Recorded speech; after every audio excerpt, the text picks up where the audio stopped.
Hey, welcome back, Nerdies. This is your host, Tim, one of your favorite sports nerds, bringing you the best news in basketball and football today. I'm with my co-host, Natalie. How are you doing, Natalie? Doing all right. How's Florida treating you? Florida's good. Been here just about a week, almost like 5 days, and it's starting to get cold, which I'm not too happy about. I'm not like a snowbird or anything, but I do like to come down, for the holidays, and it's starting to get a little chilly. I know it's not a lot of that snow up there in New York, but still, 60 over Yeah, here. It's like 30 in New York for a lot of people. But I'm glad to actually step away from New York for a little. yeah. You definitely didn't miss much. I mean, unless you're hunting blizzards. I was out in the driveway getting my workout on today, just shoveling ice. So you didn't miss too much over here. How are you doing, Rohan? I'm doing good, Tim. Uh, All keeping right. it keeping it nice and cozy up here in Vancouver. It's been raining here for the past couple weeks, and it's just been like every day, just gloomy and raining. Yeah, So sports has been a nice getaway, and it's nice to right? be back. That's what it's all about. Sports gives us something to, not worry about what's outside our doors. Just get something to be excited about. Watching Luka Doncic or LeBron James or Kawhi Leonard, ball out. What it's all Absolutely. about. All right. Well, I wanna start with the NFL season, if that's all right with you guys. We're going on week 15 now. I don't know if you realize this, but like the season's almost over. And we got like the Buffalo Bills already won 10 games, even though they've been the laughing stock of the NFL for the past 20 years or so. So I'm really hyped to see what's gonna happen in the playoffs. As we talked about last podcast, I was all about the Chiefs, and honestly, I am not moving off of that one bit. I know you guys are pretty heavy on the Chiefs too. Do you have any inklings of who they may face in the AFC Championship? Whether that's like the Titans or the Browns or the Bills or the Steelers or who knows who? Rohan, I who's think your pick to play the Chiefs? I know you're picking the Chiefs to win, but who do you think was going to face off? I think it's either going to be the Browns or the Titans. The Titans. Derrick Henry, he's having an MVP season, and that defense, it's been able to hold it down for most of the time there. And man, they got some weapons on the outside, and AJ Brown and Corey Davis. Like that team is high octane right there. They just Right? have to be a little consistent, and I think that's where they've been sort of lacking in their losses in sort of the last couple of weeks. But them or the Browns. The Browns are looking really good. That run with Kareem Hunt and Nick Chubb, wow, that it looks fucking amazing. And yeah, they know what they're doing out there with Steven Stefanski. So props to Right? them. First year head coach finally gets them to a winning record for the first time in a millennium or something. It's ridiculous. Absolutely. Totally agree with you there. Natalie, from your perspective, you've been covering the NFL for a long time. Based on what Rohan's talking about and sort of how I'm feeling, it's all about the run game in the playoffs. It's a blizzard outside. You're not going to be able to throw the ball, so you don't need a guy like Baker Mayfield's good enough. I feel, historically speaking, do you agree with us? Do you feel like it's all about the run game and the defense at the end of the day in terms of the playoffs and winning a few games? I mean, that's what they say. Defenses win championships. That's isn't it? Yeah, I mean, I do agree on that front. I really do agree on that front. And um, most of the teams that have, these great records, at least in the AFC, are all probably like outdoor and weather that are affected by like inclement weather and such. Um, absolutely. I don't know. I'm rolling a little bit with the Steelers. I agree with Rohan and the Titans, but I'm rolling a little bit with the Steelers. I would like to see them tackle Mahomes. That would really be a great AFC Championship game. Yeah. Literally tackle him. For them, it's all about the defense. We're talking about these other teams. The Browns defense has been shaky. The Titans defense is one of the worst in the league. The Bills have been solid with Jordan Poyer and a lot of good cornerbacks. They've been pretty solid on defense. But are you really going to trust Josh Allen? Are you really going to trust Baker Mayfield in the playoffs? Are you really going to trust Ryan Tannehill?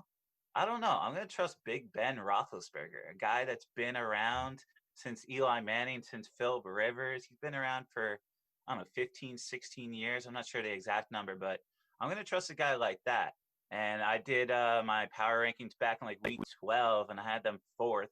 I can't believe I had the Seahawks and the Bucks ahead of them, but you know, Pittsburgh's definitely my pick too. I But think you got to trust that defense.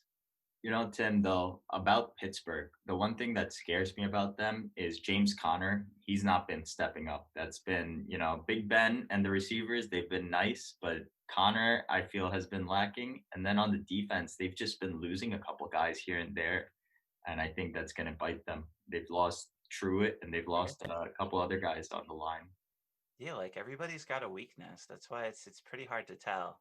Yeah. At the end of the day, I'm going to trust Kansas City Chiefs because they got pretty much everything. But I don't know. Their red zone defense is actually the worst in the league. I can't believe that. But so if anybody, is going to be able to beat them, it could be the Titans, could be the Steelers. I don't know. I'm really interested to see what's going to happen there. But I think it comes down to who's going to be able to win 2 or 3 games in the playoffs. And I'm not going to trust any of those quarterbacks. I'm trusting Big Ben Roethlisberger in the playoffs for me. Juju's a headache, but I'll go with Pittsburgh myself. All right. Let's wrap around to the NFC. Like I said, I had the Seahawks and the Bucks at the top just a few weeks ago, but I'm not feeling them right now. I got the Packers and the Saints as my 2 favorite teams in the NFC. If I got to pick an NFC Championship game, those are the 2 teams I'm going to pick. Preseason, I had 49ers Saints, and the 49ers have been completely horrible, but they've dealt with a lot of injuries. They're running with a new running back every other week. Natalie, how about you first? Who do you feel is going to be in the NFC Championship game? No, I agree. Those were my 2 teams as well. I'm All I'm a I like the Saints. I'm a Drew Brees fan. He's done a couple good runs in the Super Bowls, who I actually think. I do love Rodgers, but I don't know. My guy's Drew Brees. I feel like he'll take it all the way. Yeah, and he's been recovering. He got 8 ribs broken and a punctured lung or collapsed lung or something. Oh my God. I couldn't It's even imagine terrible. coming back It's for I don't even know why he's something like coming that. back. Yeah, Taysom Hill's good enough, I think. And they got Jameis Winston as their 3rd string. I don't know. For I a don't I don't month. think they necessarily need Drew Brees. I think he's a better coach with Sean Payton, and they'll just run with Taysom Hill. And there's so much they can do, but I'm gonna run with Alvin Kamara in the playoffs. A guy like that, and hopefully Aaron Jones in Green Bay is going to be able to come back. He's been struggling a little bit, but their offense Yeah. is humming. Do you feel, Rohan? Do you feel the Rams got a shot? Do you feel the Bucks got a shot? Maybe the Washington football team? Who's your pick? I do like the Washington football team. I hope Yeah.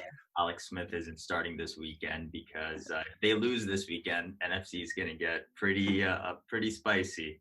It's going to be fun coming down to the last 2 weeks. But no, I think it's going to be the Packers. I think the Packers are a sort of a pencil in for me for the Super Bowl. Okay. Pencil. And, Not yeah, marker. and it has to be them versus Russ, man. Like I don't trust any of the other quarterback. The Rams, like McVay doesn't trust Goff. Like there's no way that I trust Goff, and all the other teams too. Tom Brady could make a solid run. I could see that. Sure. So I think I go with all the quarterbacks that I trust in the NFC. It would be Rodgers, Wilson, and Brady. Sure. Yeah, I definitely see you there. The Bucks have just, it's their first year, and I really don't even know what type of team they are. Can they throw it deep? Do they do slot receivers? Like, Yeah.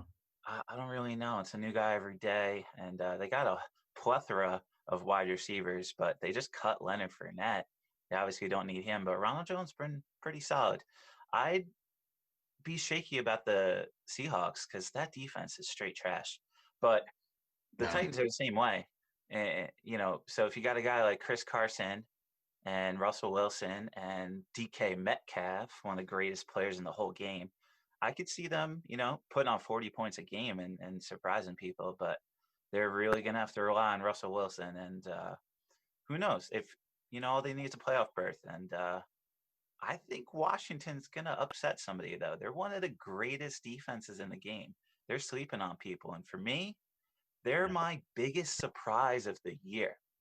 Natalie, when you think of teams back in September that you thought were going to do good and aren't really doing too well, what kind of teams come to mind? I mean, when it comes to the NFC, I have no idea. They were, to me, they're all over the place. They don't really have a lot of teams that have winning records. I mean, look at the NFC East; it's a big mess.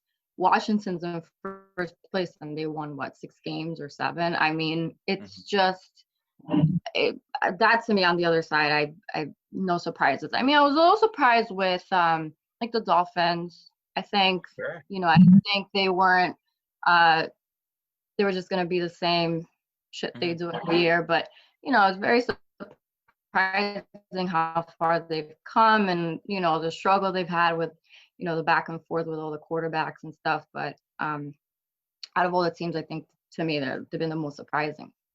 And the Yeah. Browns. The thing about the Dolphins. And the Browns. Yeah, the Browns, people picked them last year to do pretty well. So I don't think most people are very surprised. But in terms of just an organization that's been struggling for decades, similar to Buffalo Bills, Cleveland Browns are up there. They're a team with Kevin Stefanski being their head coach this year. All of a sudden turned it around. But are you really going to trust a first-year head coach to make it happen? So I definitely agree with you there. I did not see a 10-win team coming out. And the Baltimore Ravens ended up being the third best team in that league. If they could squeak into the playoffs, they just had a monster game against Cleveland on Monday night this week. No. I don't know. There's so many teams in the AFC that could surprise someone. Just all you gotta do is put together 2 or 3 wins, and all of a sudden you're in it. And we've seen the New York Giants, do that with a 9-7 record. All of a sudden they face the Patriots and they dethroned them twice. So I'm never gonna let a Giants fan tell me that they've had a horrible life rooting for the Giants, because they got those 2 championships. And Rohan and I know all you gotta do is beat the Patriots. Crazy enough, the Eagles and the Giants can say that. But I definitely agree with you there. The Browns, pretty surprising. The Dolphins as well. Dolphins pretty much did it all with defense, and they got Tua Tagovailoa, their rookie quarterback. He has been good enough, and they ran with Ryan Fitzpatrick, who's Fitzmagic, a guy you can't really rely on every single day. And they had a plan in place that they were going to let Tua start around week 8 or 9 or something like that, and they made it happen. How about you, Rohan? Who's a surprising team for you? AFC, NFC, better or worse? What do you For think about that? AFC, I have to go with the Eagles. I mean, Eagles or the Cowboys. I mean, they were both Super Bowl favorites. Everyone's always like, penciling them in, and they're ready to fucking always hype up the Eagles or the Cowboys. And this year, you just saw self-destruction. And it was one of the most interesting things to see as an Eagles fan this year, how everyone was hyped, sort of coming off of last year, how they finished, and going into this year, a couple of people coming back healthy, retooling the offense a bit, and just disastrous, just absolutely horrible. And then on the AFC side, I think the Chargers. The Chargers, I felt like, are a very talented team. And, that they had Herbert coming in, but you sort of thought Tyrod Taylor was going to be starting and they would be able to, put it together a couple wins before they start introducing the rookie. And yeah, I just feel like they've sort of underachieved. The Chargers kind of got both sides. They have Justin Herbert, who's shown absolute magic. And he's a guy that I think is going to be in the NFL for 15, 20 years. And we're going to be really excited to talk about him in 2025. But they also have Anthony Lynn, one of the worst head coaches in the game, a guy that I don't even see having a job in 2 or 3 years. They may hold on to him because he works well with Justin Herbert. I don't really know what's happening. We don't have inside reports. I'm not calling up the GM in Los Angeles over there. But the Rams are the team of Los Angeles, just like the Lakers, and they got to do something to shake it up. Unfortunately, they've dealt with Austin Eckler injuries, but that's not big enough to to get them this losing record. They just seem to always lose in the last couple of minutes. They blow every lead. They can't hold any lead, and they're just not a team I trust. Even with Survivor, they're playing the Jets, and I was like, I just can't. I can't pick them. I was picking against the Jets every single week, and I lost that week because I just didn't pick the Chargers because I just couldn't trust them. So I definitely agree with you there, man. It's wild season we've had here, but like I said, we're week 15. We got a game on right now. It's got Raiders, Chargers, and to be honest, I don't even know who to pick with that one. Both the Raiders and the Chargers have shown to be great and terrible at the same time. But if I have to pick anybody, I can't wait to watch after this podcast. But I got to pick John Gruden there. Just go with coaching. Similar like we've said, it's all about coaching. It's all about defense. All about the run game. So I want to pick those quarterbacks like Russell Wilson, Tom Brady, Aaron Rodgers, and Ben Roethlisberger, and obviously Patrick Mahomes, the greatest quarterback of all time. Really excited to watch his career. But we've talked a lot about the Chiefs in the past, and I'm sure we will for many years. That combination between Andy Reid and Patrick Mahomes with Tyreek Hill and Travis Kelce, like three of the greatest players in the game. They could have the best quarterback, the best wide receiver, and the best tight end. They don't even really need a good defense. But, to win a championship, you really got to do it. And I'm hoping they're going to repeat this year. Definitely rooting for them. But I think more than any other year in terms of that second team, I had the Seahawks number 2. And every week I have a new team. It's like I can't figure it out. But for me, the Chiefs have been first from week 1 to week 15. And I just see them taking it off. All right. I'm really excited to see what's going to happen here. Any last notes, Natalie? Anything you're looking at from the NFL for the playoffs? I don't know. I'm just looking forward to the playoffs. I actually can't wait till they come in a few weeks. It's just Yeah, it's a mixed bag, so it's gonna be. The Giants still got a shot, so who knows? Can't trust Washington too much. They don't have a quarterback. Neither do the Giants, but they've been running on defense, which is good enough. All right. I think it's time to switch to the NBA. We got the regular season coming up on Tuesday, December 22nd. I've been waiting for the NBA to switch their calendar to starting around Christmas forever. And of course, a COVID year is forcing it, and they were just playing 60 days ago, I feel. But, I'm an NBA fan at heart. It's always been my number one sport. And I've been a Miami Heat fan since I was like 7, 8 years old, ever since my brother's like, you got to pick a team. You got to pick a team. Like, I just hate the Knicks. I can't deal with this. They're such a terrible franchise. I can't root for them. And they were always playing the Miami Heat, and the Miami Heat just had this grit and grind. And like, they're just like the Eagles. I love this team, and that's why I picked them. So I wanna switch to Rohan right now. Rohan, that happens all the time. It happened with Mercedes a few times with DK's podcast. Yeah. All right, Yeah. so we'll edit that little section out. No big deal.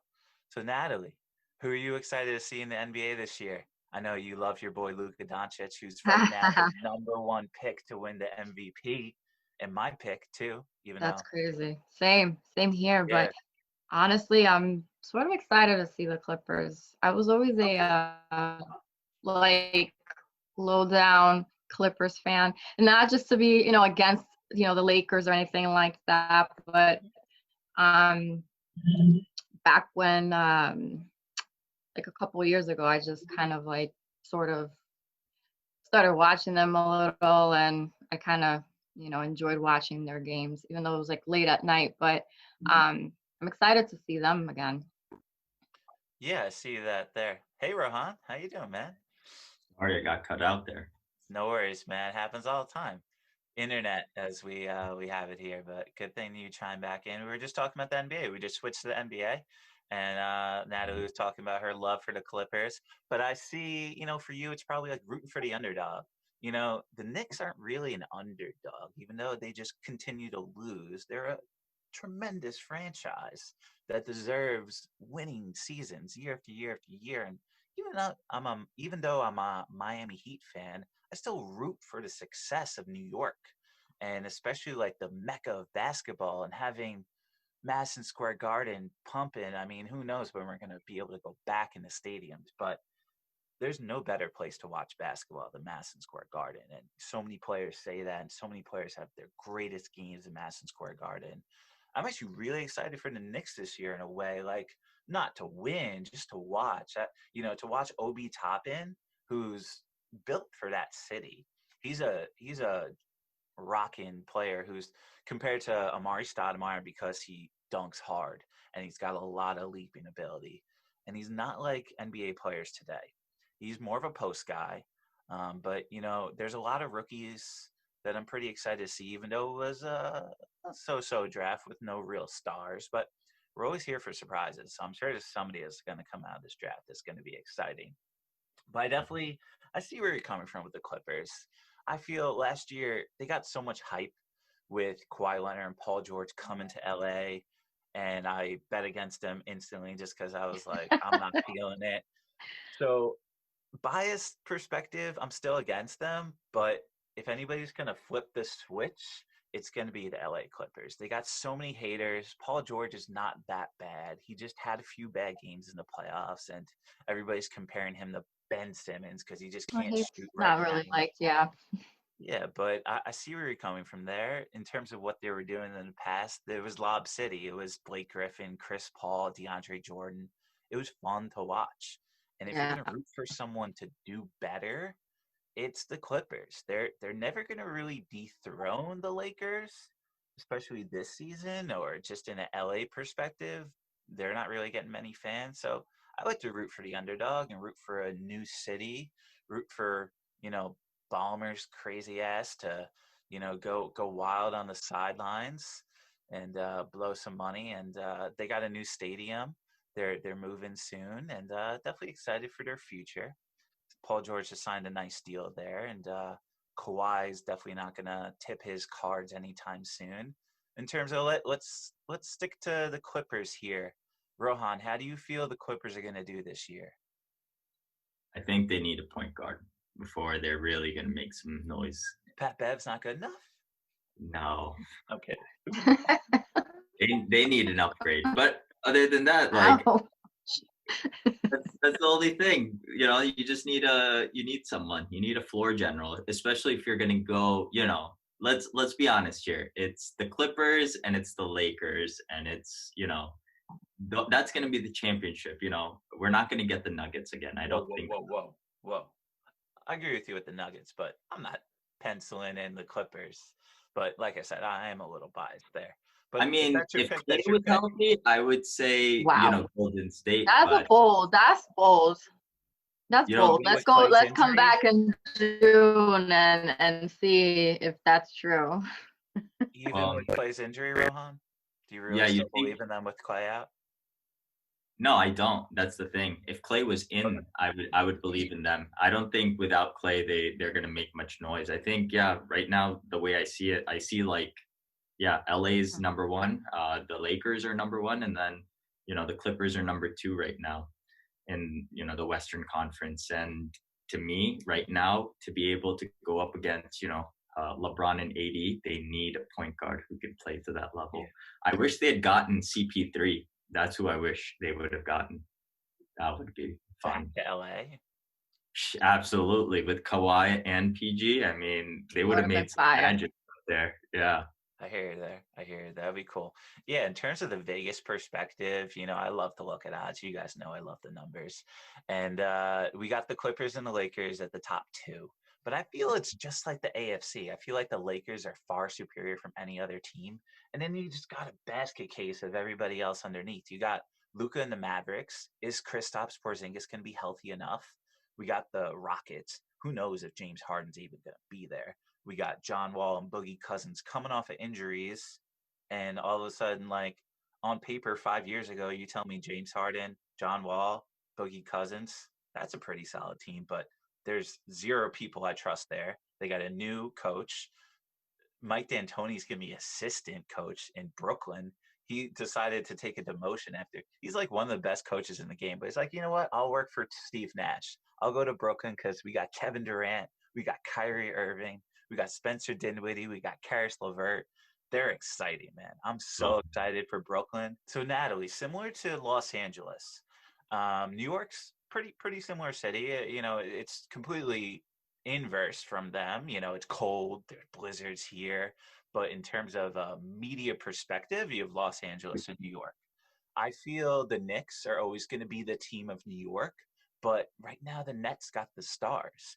Do you feel any buzz? Do you feel like you've run into any new Nets fans? Do you feel like the Nets are ever going to be able to like dethrone the Knicks as the team in New York? 100%.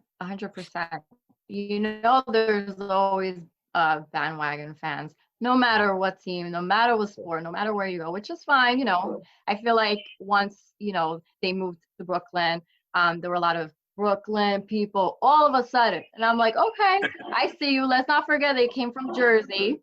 Okay. Let's not forget where they came from. You know, no hate to Jersey, but a little bit. But I don't know about dethroning the Knicks in that sense, because like you said, from a media perspective, Yeah. New York is New York. Yeah. So I feel like no matter how many people say Brooklyn is tough, Brooklyn is great, you know, they have great star players, but Yeah. no matter what, at least a person like me, like I've always been a Knicks fan, no matter how shitty they are, we're, like you said, always going to root for them no matter what. You always want them to do great. You always want them to, you know, at least get to the playoffs at least one year. And that's just the focus I feel like is always with the Knicks. No matter how shitty they are, they're going to be New York Knicks, period. Yeah. That's how I feel. They still get the money. They're still one of the wealthiest franchises, or at least the top like Forbes list. They're like fourth or something. It's wild, and I definitely agree with you there. In terms of the international perspective, the Brooklyn Nets are getting all the love. You know, like I said, they got Steve Nash as their head coach. They got Mike D'Antoni as their assistant. They brought in the 7 seconds offense. They even got Amari Stoudemire as one of their assistant coaches. They got everybody from the Suns back in the The day, name. and they got a ton of stars. They still have their young core. They got plenty of pieces to move around. I don't even see James Harden actually going there. Like I said, I'm all about James Harden joining the 76ers. I think that's the pick. I feel Ben Simmons for James Harden. Maybe they give Ben Simmons and a couple of first round picks. I heard today 3 first round picks is what's going to take. But you know Daryl Morey's going to finagle something around and make that work. And that man definitely knows the numbers. He's not going to give up. And I feel he's probably leaking the news just to lower the offer. But we got James Harden, one of the greatest scorers of all time. Daryl Morey says that he's even greater scorer than Michael Jordan. I know, Rohan, that probably tickles your pickle a little in a negative way. How do you feel about James Harden's offseason, going to strip clubs, having a good old time, demanding trades?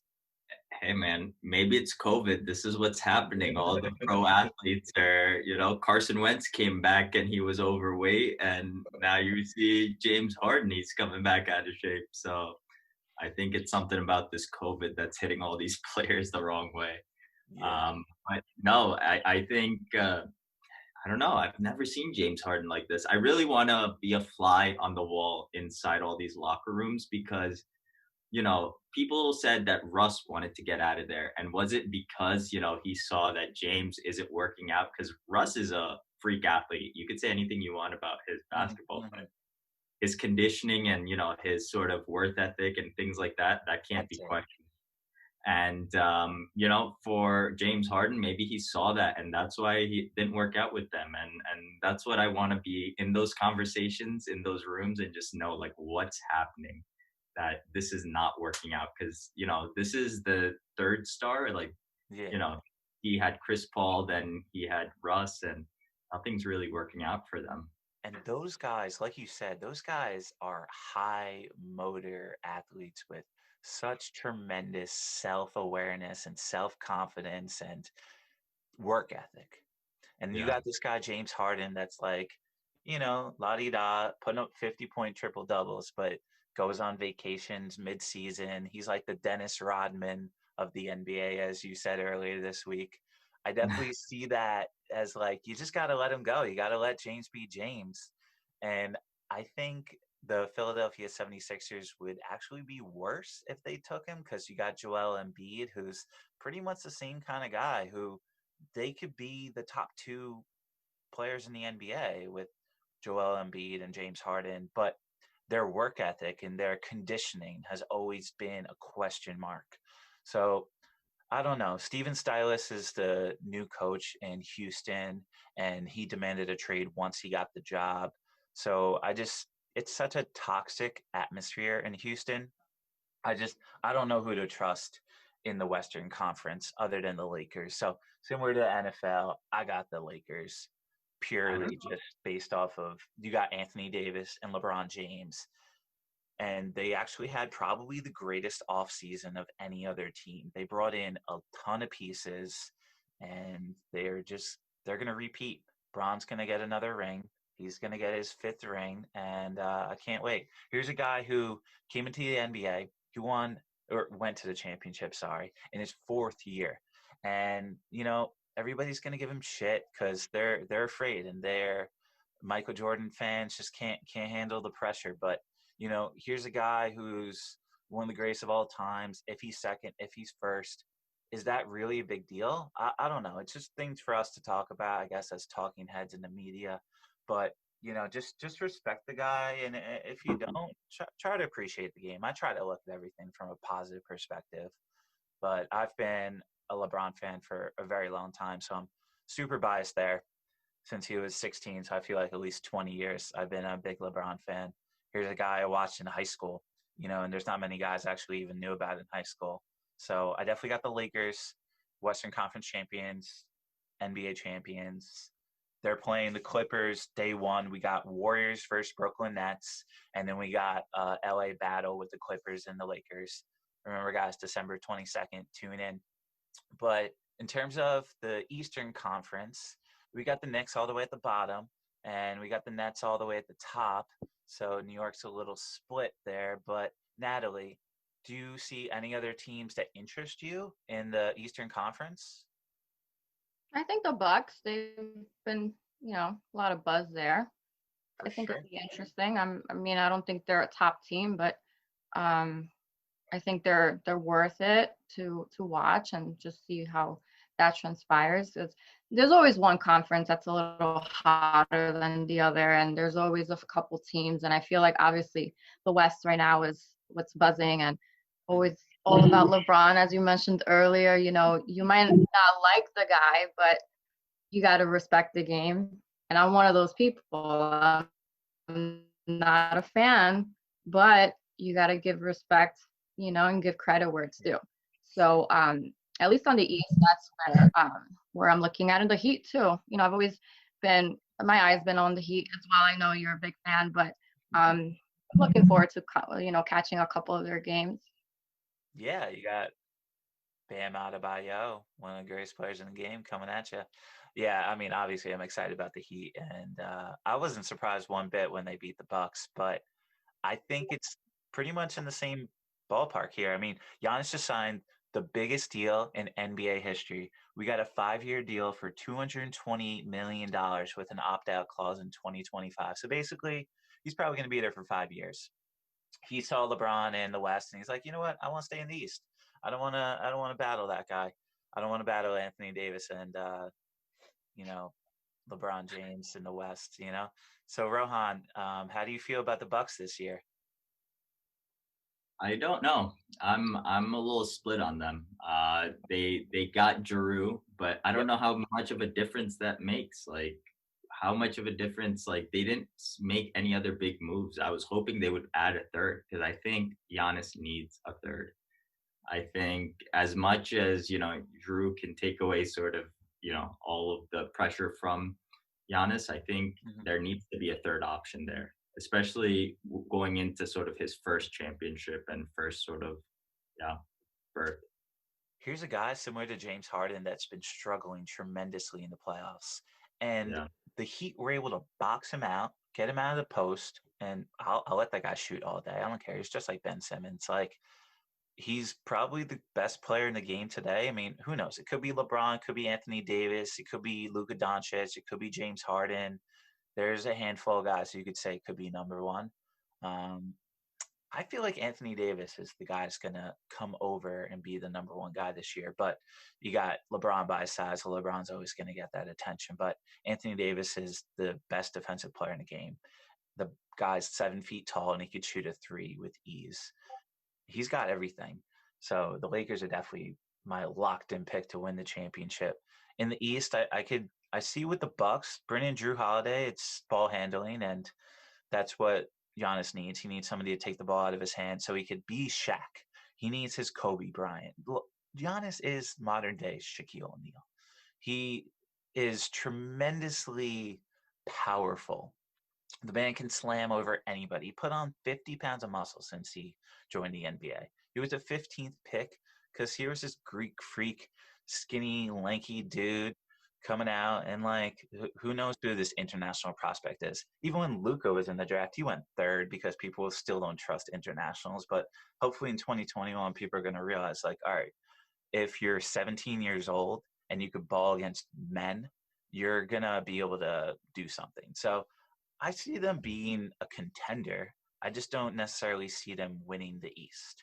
If I have to pick any team, it's going to be Miami. Everybody's going to tell me I'm biased, but I think Jimmy Butler is one of the best leaders in the game. And they got Bam Adebayo, who's a rising star, and they're super exciting to watch, even if you're not a Heat fan. Even Natalie and Knicks fans agreeing. So I'll take that as a win here. This is the biggest win of the podcast for me.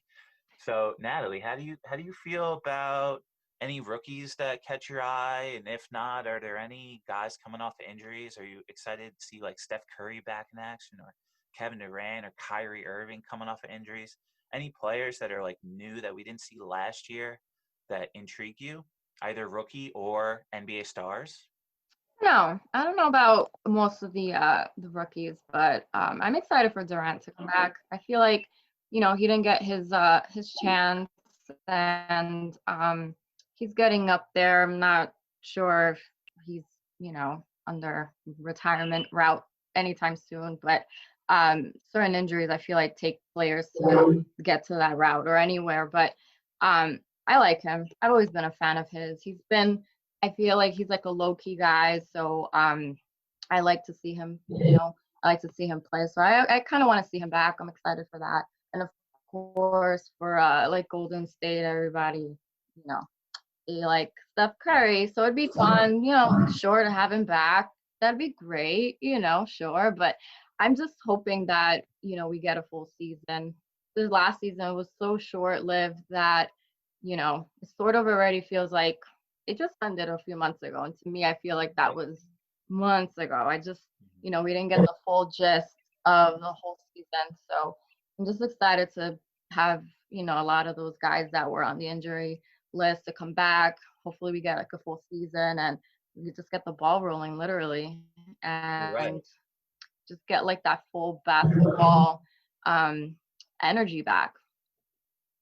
Absolutely. That's exactly how I'm feeling. And I hope to give all of our nerdy sports listeners that energy. For me, I'm hyped about the NBA season. I can't wait to see Steph Curry back in action. And for me, it was so devastating to see Clay after all of this rehab, all this work to get back. He's got another injury. And I made a video if you guys want to check it out because I was just devastated in the moment and I had to share with someone. And that's what this is all about for me. I just want to share my passion for the game with anybody who cares about it. And it's so exciting to talk to two close friends. Natalie and Rohan have been in my life for close to a decade at this point since we went back in college at NYT in Manhattan. And it's just cool to see a different perspective. We could bring so many different viewpoints of what's really going on, whether we watch the game religiously like I do, or you're just more of a casual fan. There's always a perspective you're going to get. And even, if I'm dating a girl, she probably knows who Steph Curry is. She may not know who, I don't know, Giannis Antetokounmpo is. Probably couldn't even pronounce that. But she knows Steph Curry. She knows LeBron James. So definitely Curry coming back. I can't wait to see him coming off of ball screens. And all of a sudden they went from the best team in the West with Clay, and all of a sudden now their projections are 14th. I think that's a little disrespectful. I'm a fan of their organization. I think Andrew Wiggins is going to be able to hit that next level. But I'm curious to see where you're coming from, Rohan. I know you briefly spoke about them before, but how do you feel about Golden State competing with the Lakers and the Clippers and the Mavericks and the Rockets and everybody else in the West? I don't think they can compete. I mean, I'd love for them to compete, but I don't think they're going to be in that top echelon of teams. I think it's going to be the Lakers, Clippers, and I think the Mavericks are going to really surprise a lot of people. I think people aren't ready for what the Mavericks are going to do this year. But I think, yeah, the Warriors are going to be in the sort of second half of the playoff pictures where they're somewhere between 5 and 8. You know what I mean? That's Yeah. where I see them falling in. I definitely think with Draymond Green, with Steph Curry, they're still getting in the playoffs and they're still going to do well. And I think in the playoffs they'll do really well because I think they just are built for that. Right. With Steve Kerr, absolutely. But I think just the whole season, I don't know if Steph Curry is going to be able to maintain. He's going to have to carry the team on his back, and Steph Curry's getting older, and we don't know how long he can keep doing this. So it's going to be a test, and it's gonna be nice to see Steph really take the team on his back and see what we could do, because this is the second year with Andrew Wiggins. If Steph is a leader and he can pull the best out of Andrew Wiggins, that would be something new. Sure. And I don't know if you know much about James Weissman, but they luckily had the second overall pick, so they were able to get a center who could be the best center in their entire franchise, because here's a guy who just has that defensive presence, and I think he's just smart enough. Like some guys, I saw Draymond Green in college, and he slipped in the draft, but I'm like, I saw him at Michigan State, and I'm like, that guy's smart enough to really make it work. I was not the least bit surprised when, same with Jimmy Butler, like he was just a ferocious beast at Marquette. I see these guys that just have the intelligence and the work ethic, and I think above all that, it's hard to tell when you're interviewing an 18-year-old kid, 19-year-old kid, if they actually have the focus. Because I know when I was 19, I wasn't that focused on much other than my own personal self and my own money. Basically, I'm like, I am a broke college kid. I just need some money to go feed myself some ramen noodles and pasta and get on that freshman 15. But I see the Golden State Warriors competing for a playoff spot. I agree with you there, but I don't see them actually competing for a championship this year. I want to see what James Weissman's got, and I want to see what Andrew Wiggins has. I want to see if he's got a number 1 overall pick potential. Like, here's a guy who has all the talent, and if you match him with Steve Kerr, one of the best coaches in the game, and Steph Curry, probably the greatest point guard in our game today, I think you're going to be able to see your best potential at least. So if he can't work this year, he's done. I'm completely writing him off. He just doesn't have it. But when there's chaos around you in Minnesota, when he was with like Karl Anthony Towns, you can't really figure out what a player's got until he's really surrounded by great talent. I know for myself, I've gotten the best out of myself with great leaders around me when I have a great boss. And I'm curious your perspective, Natalie, just from being a person in society. How do you feel like, what qualities would you look for in an athlete today? If you're looking at an 18, 19-year-old, I know don't know too much about the names, but what kind of qualities would you look for if you were an NBA GM drafting in the NBA today? Someone with drive, and someone that just wants to learn from someone as equal as them coming in to obviously the most veteran. I feel like people that have a drive for wanting to learn from everyone possibly on the team, no matter who you are, might someone that has to just be open to learning from anybody. You're not always going to learn from the veteran. You can learn from someone that's just a rookie as well. They're just people that have certain qualities that you may lack. You can find in somebody else of any caliber or level. So perspective, curiosity, and flexibility. I feel definitely agree with you there. I feel there's a lot of guys who have all the star talent, but you need to match that with a little work ethic. I'm curious, Rohan, let's switch back to, teams you're excited about. For me, Brooklyn Nets, we spoke a lot about the Phoenix Suns. We got Chris Paul coming to Phoenix, matching with DeAndre Ayton and Devin Booker, two young talented guys. That DeAndre Ayton's 22, Devin Booker's 24. And I think Chris Paul's got a lot to give these young lads. How do you feel about the Phoenix Suns this year? Or are there any other teams that maybe will surprise someone who's not tuned into the NBA today? Absolutely. I think the Phoenix Suns are going to surprise people. I think it was the second day after Chris Paul got traded to the Phoenix Suns, him and Devin Booker were already in the gym shooting, and you already know like the type of leader that Chris Paul is. He's going to have this team on page, and Right. I'm super excited to see what he's going to be able to do with DeAndre Ayton. I think DeAndre Ayton's just large human being who needs sort of some guidance, and I hope that Chris Paul brings it. And Devin Booker is going to keep doing Devin Booker things, and I'm really excited about them. Another team that I'm super excited about, or at least I think that's going to make some noise, and no one's really talking about, is the Charlotte Hornets. I think no one's talking about this team, and I think that this year they're going to make some noise, and I think they're going to grab either the 8 or 7 playoff spot. They got LaMelo Ball, they got, Gordon out there. Like they're building something, and some of their older draft picks like Malik Monk, they're looking, serviceable Mhm. to, be in the starting 5. So I think they're going to be making some noise. There's something brewing down there. Don't sleep on Miles Bridges, another intellectual superstar that's just got it. I love that guy. I definitely agree with you there. I mean, they may have overpaid for Gordon Hayward, but you kind of have to if you're Charlotte. You're not really going to bring in anybody. And I want to root against the Balls just because of how loud LeVar Ball, their father, is. But these kids are humble. It's weird. It's almost like, and I'm similar in that way. You want to be the opposite of your parents with certain ways, similar to what Natalie's talking about. You want to take the best qualities from people around you, and you want to realize the worst qualities in others and realize, okay, I don't want to be that. So you got LaMelo Ball, who's one of the greatest ball handlers, no pun intended, we're ever going to see. I haven't seen a guy with this passing ability. He got this around the back pass in the preseason that blew my mind.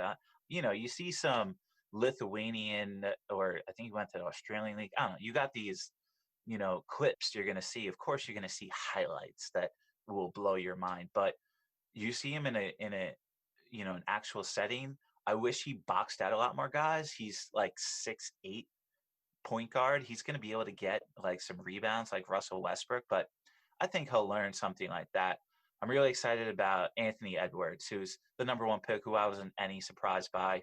But for me, he's like Dwayne Wade, who's my favorite player of all time, and huge reason I'm a Miami Heat fan. I was his fan since Marquette. Similar with him and Jimmy Butler, like they're the kings of Marquette. And I see Anthony Edwards got it. He may have put up, I think, like 5 points, 4 rebounds, like no stats, but he just did all the smart things. You saw his first possession, he got the ball and he shot a 3 before he even like tried a layup, and the defender was on him. Those little things, if you're going to have a veteran respect your shot, then that tells me something. And you see a reason I don't like LaMelo Ball too much, and I didn't think he was going to be the number 1 pick, and I didn't really want him to go to the Warriors, is because he's kind of lackadaisical with his ball handling. And he may have the flesh, he plays, but he just doesn't do the little fundamental things. Now, he's a rookie, and he's got a lot to grow. He literally grew a couple inches this year. So who knows? He's definitely exciting, and he's definitely going to be all over Twitter. So definitely excited to see what comes up this NBA season. I'm curious to see, Natalie, any other last second things?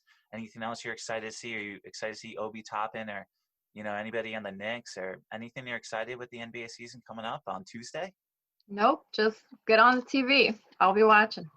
All right. All right. All right. That has it. Thank you, Natalie. Thank you, Rohan. Thank you, Nerdies, for watching as always. And we'll bring you another podcast real soon. I'm sure pretty NBA heavy because the NBA is coming up. And let's root for Patrick Mahomes to win another Super Bowl and dethrone Tom Brady as the greatest quarterback of all time. And as always, Natalie. Keep it nerdy. Keep it nerdy, guys.